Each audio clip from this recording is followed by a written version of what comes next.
Hey, hello, Sunday Sunday friends. We're just a few of us today. We have Scoopalicious and we have Meenulicious and me, Paula. Paulalicious. Paulalicious.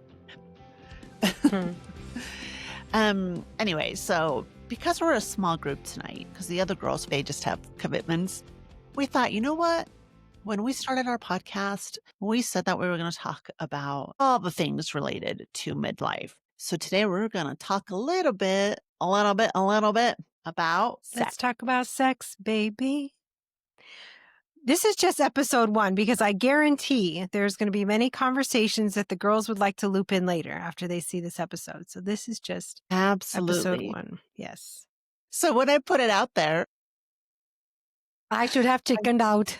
you should have chickened out. I said, today we're going to talk about sex. And Meenu says, what did you say on the text, Meenu? I think she said, what is sex? I said, I have very limited knowledge in that area. So can we please have some nice topic? So I think that's actually a good segue into the conversation, is to maybe just talk a little bit about like what was our upbringing around this topic. Because, for a lot of families, you might not sit down with your mom or your grandma or your auntie or whomever and have like a face-to-face, real talk about what is sex. I was talking to Scoopalicious earlier and I said, for the longest time growing up, I didn't really understand the whole idea of intercourse.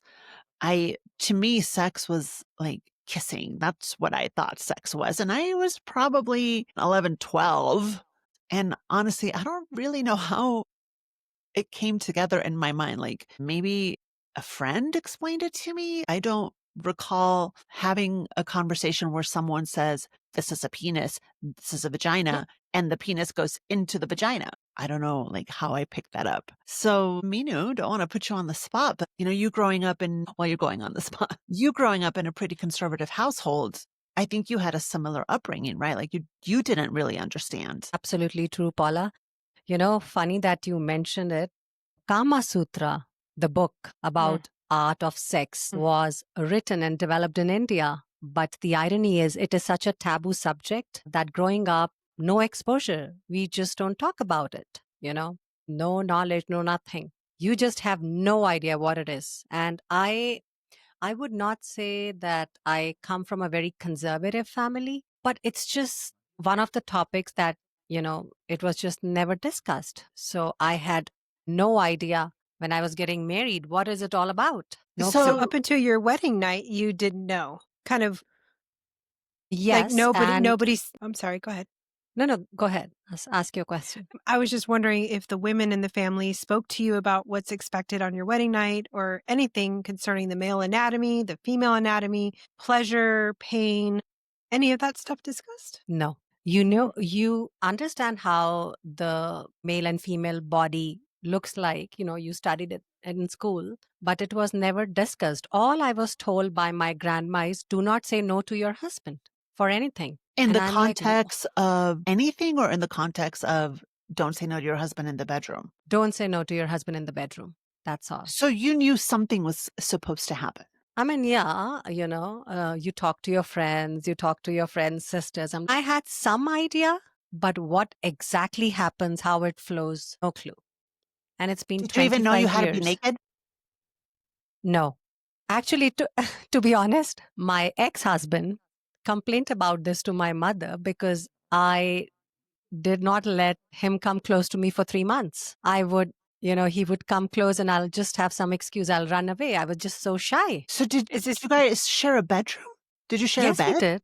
Yes, I did share a bed, but I was just too afraid. So the first 3 months of your marriage, you did not consummate the marriage? Yes, we did not. Interesting. I can understand that. I can understand the fear, especially since it was an arranged marriage. You still want that connection and you're just being handed over to marry somebody and expected to fulfill these duties as a wife, but you're still a person. And so for me, I had to know him. I need to feel safe. I'm like, I just can't undress myself to a complete stranger that I'm married to and is now my husband. So what was it finally like for you after 3 months? Did you guys come to an agreement and, like, you felt more comfortable and you consented, or was it just like, "All right, enough is enough"? Yeah, pretty much. I wasn't given any choice. Meenu. That must have been very frightening. It was. It was hard. I felt, like how people say that they enjoy. I actually developed a fear around sex. For me, I did not feel good Yeah. emotionally, physically, from, any angle. For me, it was the way I grew up is that, you take care of your body. Your body is your temple. And suddenly someone else comes and says, hey, I own it and I'll do whatever I want to. So it was hard. And I feel my ex-husband also had no clue. So now when you know better, you understand better. And at that point, I feel it was just an act. Like I talked to you all and the way you all have educated me in this area, it is something to enjoy, to feel good, to surrender, to feel loved emotionally, physically, from every possible angle. For me, it was just an act, something you do to have babies. When I got married, sex was never for enjoyment. Well, when I started having sex, I I didn't enjoy it. I didn't understand what the big deal was. I was like, what's so great about this? I heard that people were out doing this and doing that, and this person's having sex with all these people, and I didn't understand how it was so enjoyable. And I would say that went on for, I would say, like a good decade after I became sexually active. It was 10 years. It wasn't until later in my life that I was like, oh, okay. Wait a So second. So you had sex for 10 years I just and you didn't really, didn't I don't feel like the person, maybe it was the person who wasn't trying to do anything for me, but I just didn't really find the joy in it. I don't know if it was because of the connection. And we, I just want to kind of go back when we talked about, how was it, was it talked about and stuff? It's always been very open in my house as far as, books, education. It was never a taboo subject. It was something you could talk about. We had access to birth control in the house. I was the youngest of six. Well, the second to the youngest of six. I wasn't using any of that stuff, but it was available to the older people, or the older kids in the house. So in our home, you could talk about it. I don't know if you could talk about it, but I don't feel like it was a subject you couldn't go and talk to somebody about. I feel like looking back now, my parents would have been like, let's talk, let's have these conversations. They never made it seem like it was gross, bad. I will say the Mexican side of my family was, don't do this, don't do that. It was very, very strict. And I'm not sure if that was because of the Catholic faith or if it was just the cultural that you just don't do anything with anybody until you're married. I'm sure it had to do with the Catholic faith now looking back, but it was kind of a dirty thing to do. It wasn't something that you talked about. How old were you when you first got sexually active? I will say that it was a lot younger than it should have been. I put myself in a compromising position and I shouldn't have been there. And so I kind of felt like, okay, this is what needed to happen. And it was not a good situation for me. And I wasn't mentally prepared because with that particular person, he was the first person I kissed. He was the first person I did everything with. And I wasn't prepared for that level of a relationship. I was too young. So this is a question for both of you because you just touched on something when you were talking about the Hispanic culture and how, it's like sex was kind of taboo or it's a dirty little secret, you don't talk about it. But I grew up mostly in the United States. We left South America when I was 8. But as I was becoming a young woman, I think there's a little bit of, this message of sex is for marriage, but I also think that there's like this other side to it if you happen to be a male. I kind of felt that underlying current in one of my first relationships because I dated an individual who was from a similar culture. And I kind of remember feeling the undertone we were having sex and it seemed like his family was like, he's a man. It's okay. He's a man. But in that relationship, there was also a female sister. And I could see the dichotomy of, no, that's my daughter. You don't touch her. You don't go near her. But he's a man. So it's okay for him to be having sex and having a girlfriend and that's the manly thing. But again, Mm. don't touch my daughter. So there was definitely like there's two sides to that coin. I wonder, is it like that in India, Meenu? Do you think Absolutely, there's yes. so was your husband, your ex-husband, excuse me, did you guys even have that conversation? Like, had he been with other women prior to being with you? You think he would tell me even if I ask? First question would be, how dare you ask that question? Right. Mm. It's almost an expectation, right? Yes, That he had been. he had been, yeah. But then, the irony is men get to do whatever they want to in India and women can't. Though it's changing now, but back in those days, no. Every man wants to have a virgin wife. I feel like it's been like that for a long time. I even remember, as growing up, it was the girls are sluts and the guys are players and they get to do whatever they want to do. It's, I remember that women are not allowed to explore their sexuality and men are. Now, I have a different view now. I still think that women should be able to do what they want to do with their bodies. But I think it's just kind of always been that way from as far back as I can remember. Yeah. So having been raised the way that you were raised, Meenu, or maybe not necessarily the way you were, but like that information being withheld from you, how did you bridge that gap with your own daughter? I Did feel you? she's blessed. I feel she's blessed. She's raised here in United States. So, she have way more access to things, information, and it's pretty open. I think I have shared my experience with her very openly, and I always tell her, you can ask me any questions, and if I would not have the answer, I will connect you to the right person. And then she would say, "Don't worry about it, mom."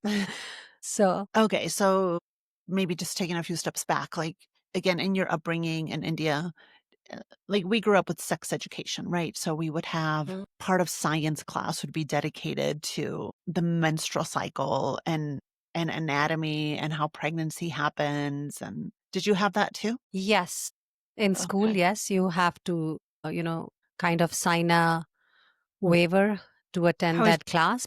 I was Okay. But just it going to was say that. Did everybody get that waiver? We all got that waiver. And, it is not that you'll sit with boys and have it. It was different for girls and different for Mhm. boys, where they talk about, the monthly cycle, the pregnancy, but it was not in detail, but not the way sex is discussed here. I So, wonder if when parents got that waiver, said, "Hey, we're going to talk about sex," and I do remember it was boys in one class, girls in the other class. I wonder how many parents just breathed a sigh, just took a breath of of relief that they felt they didn't need to have those conversations with their kids. And they were not in-depth conversations. It was talking about the menstrual cycle and what happens when a penis gets this way, you're going to grow hair here, like that kind of stuff. But it wasn't in detail. And I think maybe parents probably took that sigh of relief prematurely. They should have probably had more discussion. Especially after the class, because Right. we so many questions brewing in our heads. So this reminds me of a story when I started my nursing career in 2011, and about 6 months into my nursing career, I started working for a health department, because I wanted to work in public health. And one of my jobs as a public health nurse, we would go into schools and we, the nurses, the public health nurses, would do birth control education. And it was always, no, not always. I would say probably 50% of the time it was gym class. Mm. One of their classes would be the public health nurse is going to come in today and she's going to talk to you about birth control.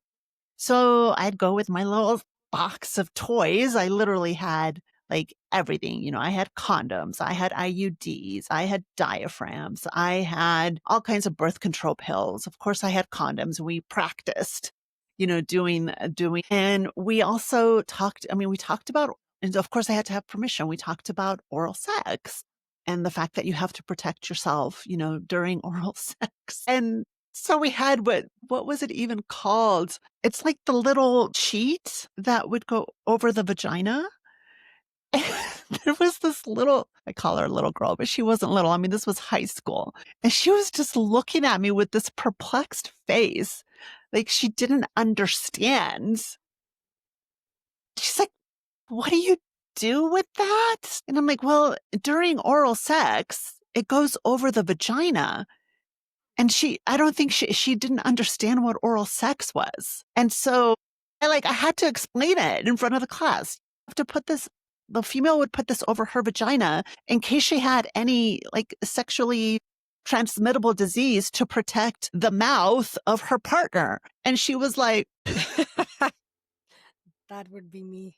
I think I probably blushed too, because I didn't know that I was going to have to actually explain, what happens during oral sex. And I remember talking about condoms. We had very frank discussions. You can get flavored condoms, again, to, make it more enjoyable for the female. It was some uncomfortable conversation. That sounds like a nightmare. Teenage kids. So I've also worked around teens for quite some time. For like 10 years, I worked around teenagers, and nowadays they are ruthless. I couldn't imagine having this but I think nowadays a lot of them just know so much. There's so much, with cell phones and the internet. Like, we didn't have that stuff when we were growing up. I got my first cell phone in 1999. It was one of those big old flip phones. There was no access to the internet, and we still had dial-up at the time. We had to go to the library to send an email. People didn't have that. And actually, that was when I moved out too. I think my son, I had already given birth to my children, both of them. And they're all in, my youngest is 26. So if you wanted to go use a computer, you had to go to the public library, and you're not watching certain things over there. Well, not at the library. So we grew up in a different time where we didn't have access to everything that these kids have access to now. Unfortunately, I don't think they're getting a real depiction of what things are. And I just want to backstep real quick. Were you Catholic at the time you were having these discussions about birth control? I'm just curious, because I know that Catholics don't believe in birth control. I know that you kind of... When I was teaching these classes, my background was Catholic, but I'd been practicing Buddhism for a long, long time. So no. I mean, it was part of my job. You think even if I was Catholic, job, yeah. And, I did have some Christian friends, and it was part of their job too, to provide education. Yeah. You know what? I got to really enjoy those classes, and I wanted them to have the information. I really enjoyed teaching those classes. I really tried to develop, I wanted to be approachable. I wanted the kids to be able to come to me, especially if they had questions, because a lot of times, they were shy and they probably did have questions. Oh, I remember another story, and this was at a community college, not talking about birth control, but just we had there was a health fair happening. And so I was there with all my information about all the different services that they could get at the health department. And we always had a big basket of condoms. It's the health department. We want you to be healthy. We want you to be safe. And I remember this girl coming up and asking some questions, and I had the big basket of condoms, and she was looking at them, and I'm like, do you need some? Take some. She's like, okay, thank you. She took one and she's walking away, and I'm like, come back, get more. Right. Please take a whole bag full. Anyway, I enjoyed that. That is so good. So good to have those resources. And like I said, our family was very open about you need to protect yourself. If you're going to do it, you need to protect yourself, and we will provide that for you, which I think is great. Absolutely. Yeah. If you have a bunch of teenagers in the house, it's better than having a bunch of teenage parents in the house. Let's go ahead and help them be safe, and not only for pregnancy, but for health. Like you said, you work for the health department, there's a lot of stuff out there. And I remember at the time when I was younger, remember they called it the gay cancer when AIDS was running rampant. And so people were afraid. And there was no knowledge, no education on it. We didn't know anything. We just heard that there is this disease that you can get if you're having sex. And so, you had to protect yourself. Okay. So yeah. What else about sex? I mean, we haven't really gotten into the nitty-gritty of sex, but... You were my sex guru. You educated me, Paula. Did I? Yes. In fact, to be honest, my first tampon, Paula, you gave me. You know what? I've done that for quite a few girls in my life. And I remember because we were coming, after that Buddhist chanting, and you dropped me to my apartment. And then, that incident happened where I'm like, oh, I'm not prepared. And you offered me, and I'm like, what is that? And then she's like, oh, just tuck it in. And I'm like, what is she even talking? What am I supposed to do? Oh my God. She was... I had a very similar experience too. I didn't have that education from my mom. My mom was very like prudish. She's like, you never touch yourself down there. You never Yeah. put anything in there. Yes. It's very delicate. You could sterilize yourself. So like I was never going to ask my mom about a tampon, but I kept hearing it like from my friends about, I'd be like, oh, I can't go swimming because I'm on my period. I would like, girls would talk about tampons. And I'd be like, what the heck is a tampon? So do you remember Celebrity Sports Center, Shannon, in Colorado? So Celebrity Sports Center, used to be like this big complex on Colorado Boulevard where Whole Foods is. And it was like, I don't know what you would liken it to, but they had like a big swimming pool with slides. They had bowling. They had arcade games. It was like a cool place to hang out. So I remember being at Celebrity Sports Center and they had the pad and the tampon machines in the locker room. So I'd gone there and I realized I had my period. And so I bought a tampon. But I was the same way, like I'm looking at it and I'm like looking at this cardboard tube and I'm like, what do I do? And I like literally put it on my underwear, like a pad. And I'm like, how is this any better? This is not comfortable. And it took me like, I had to eventually like go buy myself a box of tampons. And I pulled out the instruction guide and I sat down on it and I'm like, I have to put this thing inside of me. And thank God for those instructions, honestly, because they were like, spread your legs or put one leg up on the toilet. Like I literally read the instructions and I taught myself how to put in a tampon because I didn't, unfortunately, have somebody that I could ask. Yeah. Our male audience is going to love this. We started talking about sex. Now we're talking about cycles. It's part And I of it. happen to have a male friend who he says he watches. I hope he does. But yeah. Well, we should ask him who taught him how to use a condom. I'll text him. I'll ask him. It'll be an episode 2. Yeah. So I've taught a lot of females about it. I taught my little sister and then I taught my other little sister because I have 2 little sisters. I had that conversation with both of them. I talked to Meenu about it, obviously. I remember you even offered, do you need help? And I looked at her face. I'm like, what the hell is she talking? I'm like, I said, come "You on, just let's tell go. me." Yeah. I'm going to show you how to do it. Yeah. Wow. I'm going to pass on that one. Well, who taught you, Shannon, about like how Nobody. to take care of yourself during a cycle? No, nothing on tampons, all on pads. Yeah. But did your mom talk to you, your sister, My your mom. stepmom? My mother. So that was another hard thing for me. And I'm curious about you, Meenu, is again, my mom, I love my mom. My mom's wonderful, but she did have a hard time having those hard conversations with us. So I had, we'd had not sex at the elementary school, but kind of a conversation about what happens to girls' bodies. So I knew that something was supposed to happen at some point. Now, I was very young when I got my first cycle. I was 11. And I remember like one day, like there was stuff on my underwear and I didn't know that was my cycle. And it went on probably for a few days of me having like this discharge on my underwear until finally my mom, must have been doing my laundry and came and talked to me. But like I had no idea what was actually supposed to happen when you got this thing called your period. So that was, it was a little like, what the hell's going on? Did I poop my pants? What about you? It was Did you know what was going to happen? very similar. No clue, because I also had my periods when I was 11. And at that point, it was not discussed either with my parents or at school. So I had no clue. I remember my mother would just say, stop jumping around the trees or jumping from one place to the other. You will mess up or, hurt yourself around your vag. And I just thought, oh, shoot, I actually hurt myself. So I was so scared when it happened. I started just throwing my underwears and my mother's like, where are you? Why are your underwears getting missing? And I'm like, I have no clue because I was just so ashamed. I'm like, I've already hurt myself. Now she'll not let me go outside and play.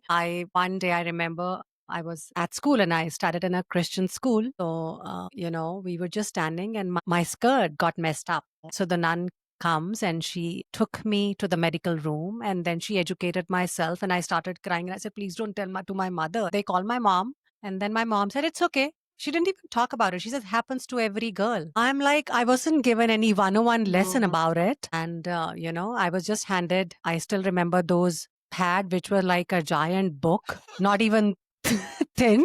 They were so uncomfortable. It was like a diaper. Carefree. Diaper. And then you have to first wear an elastic something. You had to You wear know? like that belt? Yeah, it was not. Yeah, the belt. It was not that sticky ones. And I would cry. I'm like, what the hell is that?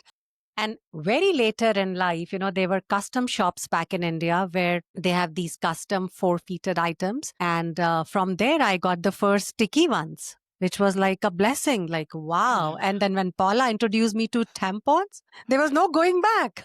I'm 51 now, so I haven't had a period in like 4 years. And definitely a plus to getting older is not having to deal with tampons and pads and birth control. Honestly, it's such a liberation to not have to worry about birth control anymore. I was so fertile. You could look at me and I was pregnant. That's the part that we did not talk about with my mom. She talked to us about our cycles. She had 2 daughters. She talked to us about that stuff. But there wasn't a conversation about sex other than the books that we were given at a young age to kind of know what it was about. Because that, like I said, that part of the family was more like they were very strict. It was, you don't do this, you don't do that, you don't let somebody touch your hair. Like they wouldn't even talk about it because it's not something you're allowed to do until you get married anyway. So let's just act like it's never going to happen kind of thing. And ironically, my dad I was very comfortable with being able to, his household was very comfortable when it came to that kind of thing. So very different. Usually you would think if you have daughters and dads and they're like, don't you dare do that. But my dad is not naive to know that, things happen. I talked to my own children about it. It wasn't a shy thing with my own children either. It was just always been a conversation to have. So I couldn't even tell you when it started. It's just always been an open forum. That's the way I was with my daughter too, especially when it came to like what to expect at some point in her life. Because I didn't want her to have the same experience that I did with having that first cycle. And I knew that she was also going to get it early just because of the way she was developing. The little thing was 11, just like me. But the next day, literally, she turned 11. The next day, she got her period. Poor little thing.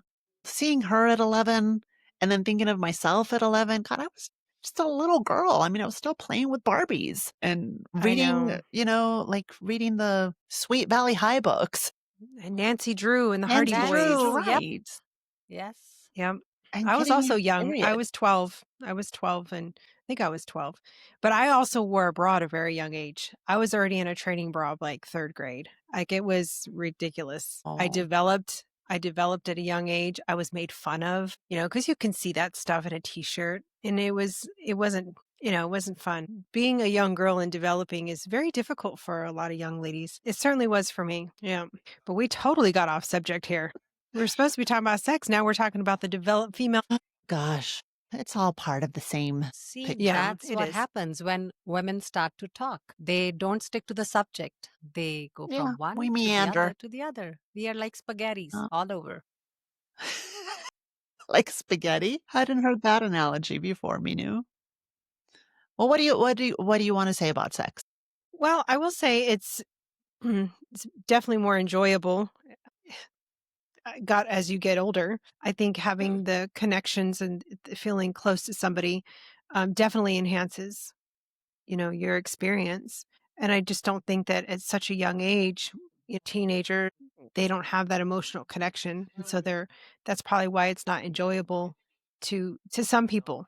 To some people, it's straight physical. But yeah, there's a lot of ways to have a really great, healthy sexual relationship, whether that's with just your partner or oral or toys, strap-ons. Yes, I'm going to say it. There's a lot of wonderful things out there to explore with your partner. In a safe, loving relationship. Yeah. I Yeah. think You want to feel secure. I think security is so important, and trust. Even at my age, I'm not comfortable walking 100% naked around somebody. Still to this day, I don't do it. I'm just not going to just walk around just broad daylight in my house, even if it was just my partner and I, just naked. That's just not a thing for me. I wish I could be, because I have a friend and she's like, girl, I love my body. I'll do it. And that's great. I love my body too. I'm just not comfortable. I'm comfortable in sexy clothing, I can do that. But I'm just not comfortable walking around naked in front of somebody. I'd love to be, though. I guess I shouldn't put that out there. People just judge no matter how much you trust somebody. And Right. maybe that's just me, no matter how much. I will say in a previous relationship, though, that one particular person I was with made me feel so, he taught me how to love myself and my body. Even as I gained weight, he bought me the cutest, sexiest outfits and the sexiest shoes because he just loved everything about me. And I have never been loved like that before when it came to my body, because Oh. I've had multiple kids. I've had a C-section, things are not always as perky as they used to be. And to have somebody who just loves you and it's just like, this outfit is cute. Why I have booty shorts for pole dancing thanks to him. Yeah. So because he wanted to see me in those things because he just loved my body so much. And that is the relationship that I started to love my body. And I didn't get into that relationship until I was 35 years old. So that just goes to show you how long it took me to really love what this body has created and the aftermath of that creation. Well, God bless that man. I know. I know he's not watching, but It's okay. You don't know, maybe. Huh. That's a interesting conversation about walking around naked. I mean, getting naked with somebody and having intercourse is a pretty intimate thing, but that you don't feel comfortable just jumping out of bed naked, even after being with somebody in that type of setting. Like at that point for me, like whatever, like you've seen it. So I'm different in that way. I'm just like, all right, the deed has been done. Everything is out on the table. I'm getting up. yeah. See, I'm very Maybe with the comfortable in father my of my body. kids. Interesting. But I don't think this concept of walking naked is so alien to me. When you're in the women's room, locker room in the gym, and you see women completely naked, for me, it's uncomfortable. It's just so foreign concept even now. Oh, to me Not very too. comfortable. Yeah. To me too. In my I'm own like, body. how Yeah. are you so comfortable to just be naked in front of strangers? I don't get it. Like I'm always like shielding myself or turning away or something. And I would love to be that way. I would love to. I'm not saying I want to just walk around freely naked at people. Okay. I'm not saying that. I'm just saying I would just love to have that confidence, I guess. Confidence. Like I said, I have confidence wearing certain clothing, but I'm not confident in being naked. I do remember, Meenu, when we were sharing a room at one of our girls' trip, and I came in there to get dressed, and you were like, "Oh, do you want me to leave?" You were so cute. Like, I don't care. It's my body. You got the same stuff.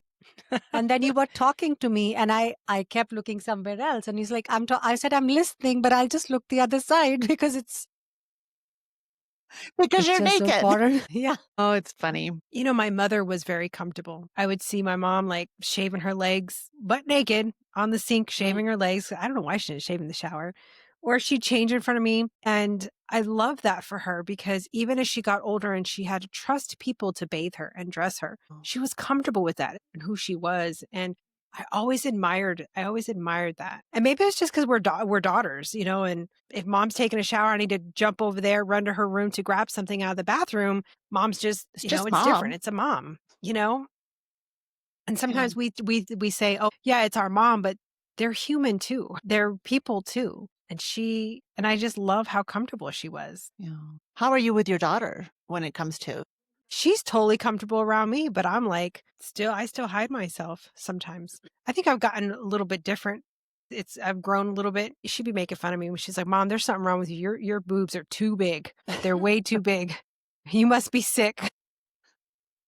She'd be joking with me. She's like, "Aren't they supposed to like get smaller?" I remember, I don't know if I should say this. I remember when she was little, she was so worried she wasn't going to have any breasts. I'm like, "Do you know who your mom is? Like, you'll be just fine. You'll be just fine." She's thin like her dad. She's very beautiful. It's a beautiful young lady. She's tall. She's taller than me. Her dad was 6 foot, 6'1", something like that. Oh, wow. So both my kids are taller than me and thinner. They don't have that much thickness like their Hispanic mother has. Blood. I got it from the Hispanic side. For sure. Me too. All the junk in the trunk. And I used to want to be that blonde hair, blue eyed girl because my dad is blonde hair, blue eyed. And I just felt like all the blonde hair girls got more attention than the brunettes, the tall ones. And I wouldn't trade me for that I can't believe I thought that way. I didn't see my beauty then. And now I love my brown hair. I love my brown eyes. Yeah. Wouldn't trade it. Look at us all brunettes here on this show. We're I all know. brunettes. Well, no, Erin. Well, even Erin is a brunette. She's just light-haired. Yeah. Light-haired brunette. Okay, so There back to was- sex. Okay. So, Meenu, do you have any questions? Can we I spice will this ask up a you little bit? many. I have many questions, and I will continue to ask my sex educator and guru, Paula, post Why this me? recording. Remember when we played that game? It was kind of we went to Palm Springs on Palm a Springs, ladies' yes. trip, and there was a card game, and it was a very adult card game, and it brought up certain topics, and Meenu had no idea. No. I'm sorry, Meenu, you were not a good team member because you were so not diverse in certain things. And so we lost. We lost to the ladies who were far more educated. I don't remember this game. Yes, it's in the red and white box. And it was like, it's not Well, I like kept coming charades to because you you can't act asking. it out. And you said, I'm not in your team. I'm not in your team. I'm like, what is that? There were some very interesting topics. And Meenu was like, I don't know what that is. Act it out. Obviously, you had to like give clues to what it was. We should play it again. Yeah. I brought it. We didn't play. And I I bet bring this it? time I will win. You Ooh, could be that on my sounds like- team. Yep. We should do it. So I remember in a relationship not so long ago, I had sent a picture of a device that a male wears in order to please a woman. I think if it wasn't sent through a text message, I can only imagine what his face looked like when he saw this. Like, I'm not strapping that on my face. Face. Yeah. You're going to have to show me Yes. that. I'll have to send it to you. Because I was thinking about, I was thinking of something else. Yes. There are things for added pleasure for the face, other body parts. Yes. If that young lady from my birth control class is watching, there are other things for the face. There are other things than just that thing that I have never seen personally. I have never seen one of those. It almost looks like, do you remember fruit roll-ups? Yes. It That's looks exactly like what I picture, that. like a clear fruit It's like roll a up. film. I'm You know. like, and now I'm like, I need to text you, Paula. What is it? I'll be honest with you. My late friend Patricia, she's the one who took me to the sex store. And she's like, come. And I was so uncomfortable and shy. I can imagine. She's like, hey, I'll educate you. And she's like, you can touch them. And she would pull my hand and put it on everyone and it would vibrate. And I was so uncomfortable. And she's like, Oh, hey, Meenu. come on. And half of the thing, I was like, I just want to get out of the store because I just couldn't, look straight into her eyes. And she was such a fantastic, I still can't, it's hard for me to say was because I'm like, no, she's around me all the time. She was a true mother to me. The way she educated me, the way she made me comfortable. It's a I true have friend. no words. Yeah. Yeah. We'll talk about Wow. Patricia sometime. Yes, we need to. Yeah. Yes. Well, we need to dive into this conversation a little bit more deeply when we have the rest of the girls on here. We And then do. I need to prepare my father for this conversation this time because there are some things that I have introduced into my life with the previous partner. And I really enjoyed a lot of those things, but he made me feel comfortable and safe. 100% comfortable and that's safe. the key. That's Oh the my key. gosh, it has to be. If you have to feel comfortable with your partner. And so that was probably the most educational relationship that I have been in, and it was very nice Good. I'm to have glad that you had safety and stuff. Yeah. Yeah. You deserve that. Every woman does. We do. And that makes, you talked about going for so long without really enjoying sex, and me knew the same. Having that level of trust with an individual just opens up a woman's world so much more because sex is supposed to be fun and enjoyable and pleasurable both ways, not just for the male. A reminder for anyone out there listening, building that trust and having a safe and secure place where you can talk openly and comfortably about sex and what feels good, what doesn't, what am I comfortable with, what am I not. That's how it grows. That's how pleasure grows. And See, I learned intimacy and so the late in closeness, life. it's a Go ahead. But it's not too late. got a lot of life to live. Well, That's right. Not well. Yes, you do. well, now I say sex is such a soulful connection if you find a right partner and you're comfortable with That's a, yourself, Yeah, it is. It is a that's a beautiful soulful thing to say. connection. Yeah. Yeah, it is. I agree with you, Scoopalicious. We definitely have to have a different conversation or expand on this conversation when the tribe is all together. But this was a good way to start. We Preview. tiptoed into the water, a good preview. Yeah. So more to come. Stay tuned. Any Yes. closing thoughts, ladies? No, I don't think I have any. Meenu? Be safe, enjoy sex, and have fun. Thank That's all you. I have to Amen to say. that. All right. Happy Sunday. Thanks for listening.